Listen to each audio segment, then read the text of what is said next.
following is a special marine warning from the National Weather Service.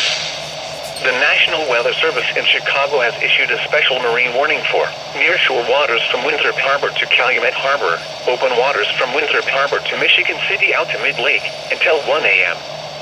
At 11:05 p.m., strong thunderstorms were located along a line extending from near Woodstock, Illinois to Sugar Grove, Illinois, and moving northeast at 50 miles per hour. Hazard, wind gusts to 40 knots or higher and small hail. Source, radar indicated. Impact, small craft could be damaged and briefly higher winds and suddenly higher waves.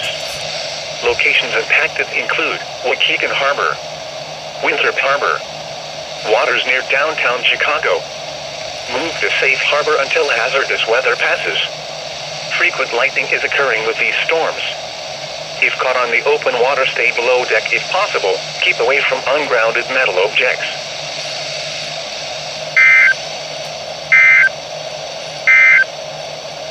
The severe thunderstorm warning for east central Wallward and northwestern Kenosha counties is canceled. The severe thunderstorm which prompted the warning has moved out of the warned area. Therefore, the warning has been canceled.